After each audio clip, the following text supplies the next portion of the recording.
Here I have Tenori, and let me show you how to enable here Portable Hotspot on the following device. So at the very beginning, let's start by using the home screen. Let's open here the list of all apps. Then let's find and select settings. From list of settings, we need to find and select network and internet. Choose here hotspot and tethering, and let's enable the Wi-Fi hotspot by using that switcher.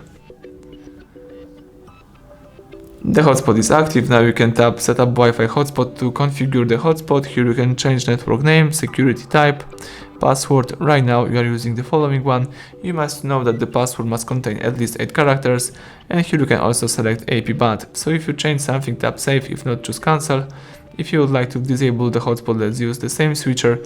Now you can go back and start using your device in a normal way. So thank you for watching. Please subscribe our channel, leave thumbs up under the video.